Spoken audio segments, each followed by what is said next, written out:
You're not a Kamala person. I know you. I've watched you. I know him better than he is. You know what? Without speaking to you, I think I know you maybe almost as well as your wife. I have watched you for so many years. You're not a Kamala person. You're a Khabib person, but you're not a Kamala person.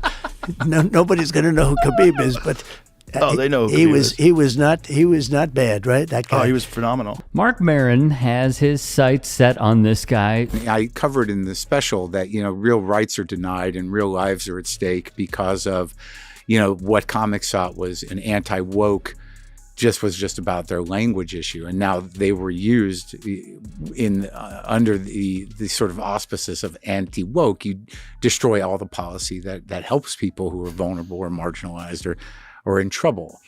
And I can't separate them. I will remain committed to the fact that they did that comics helped that. Joe Rogan and the rest of the right-wing ecosphere for the role they played in where we are currently today. There was these lawsuits that they were trying to pin on him.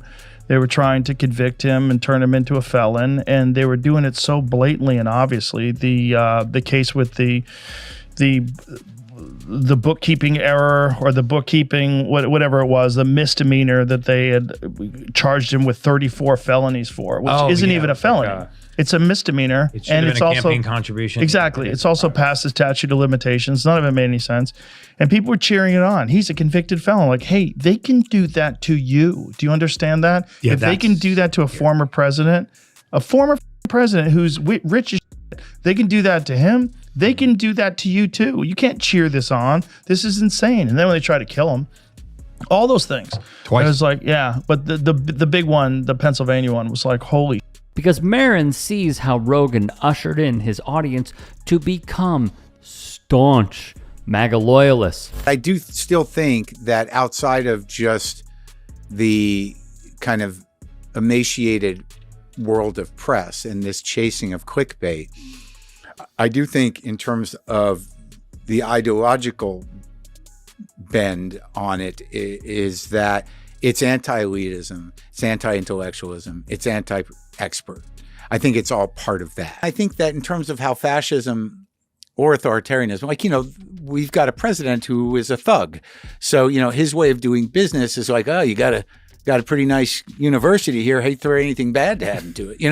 Hey, it's a nice state. No, hate for anything bad to happen to it. Maybe you kick into the charity. Yeah, it's straight up mob.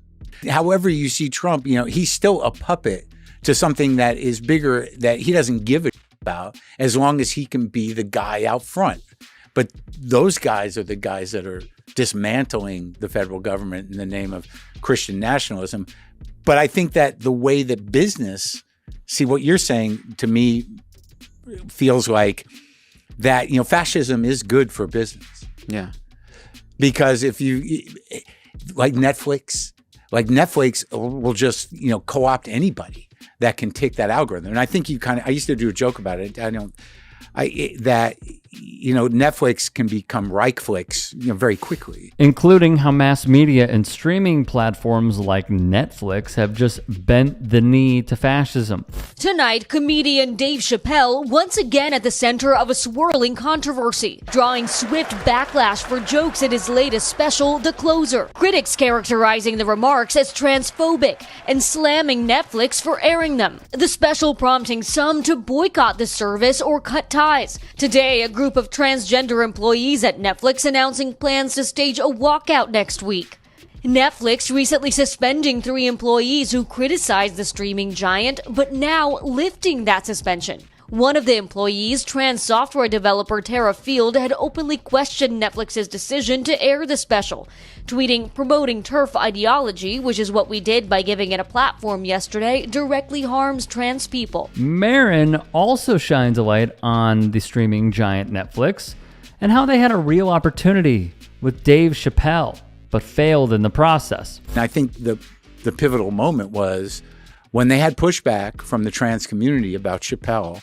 They realized after several days that that community was not going to affect their bottom line at all. Yeah. And they cut them loose.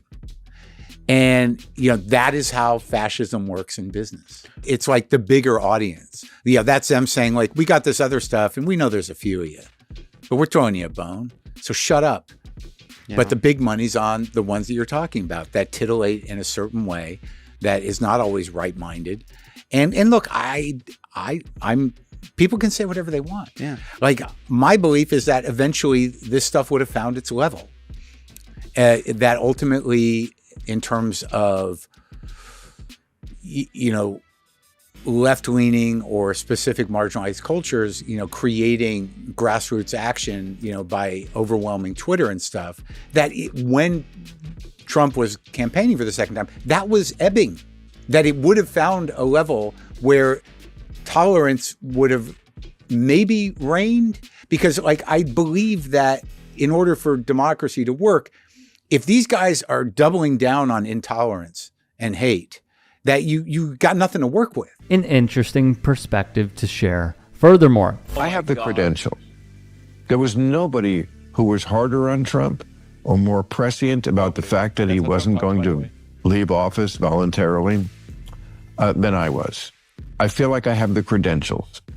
But they also respect me because I'm honest about the woke train to crazy town.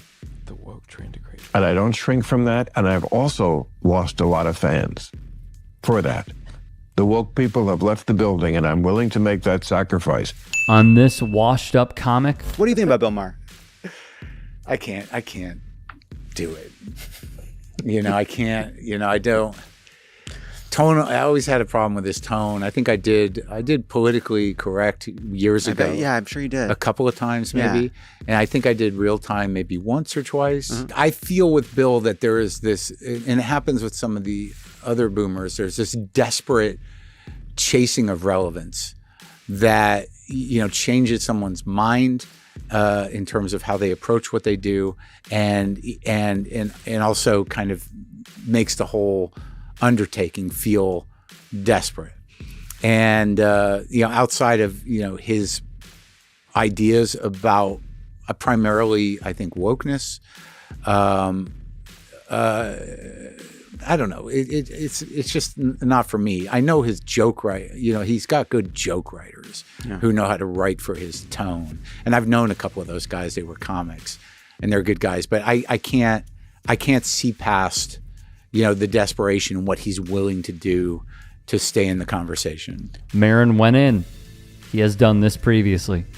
There's a funny joke about how they say not everyone needs a podcast, and let me be clear, I agree. There are some bad ones out there, and the market is oversaturated right now with podcasting content. However, let's be clear. If you are using your appearances on certain podcasts, especially liberal centrist podcasts like Pod Save America, and crushing the liberal darling that is Bill Maher, good.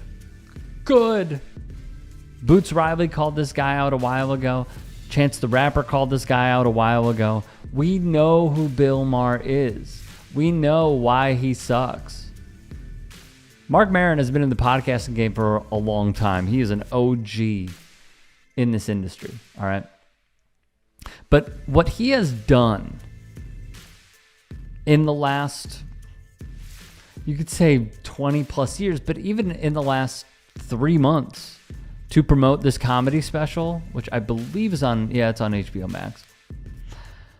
The framing of not going after, but critiquing and understanding the direct correlation between the rise of right-wing comedians, what they have railed against, and the actions that have taken place that have led to certain effects within our society, and how our acceptance of certain cultures has simply been eradicated in what seems like the snap of a fingers is rather vital and important. I would love to have this guy on the show, by the way. But let me also be clear. What he is doing is way better than what 98% of podcasters are doing right now. Because what he is effectively symbolizing is that, no, they are in the wrong. They are partially to blame for the rise of fascism. And they all did it because they couldn't say a few words. Like, tip of the cap, bravo.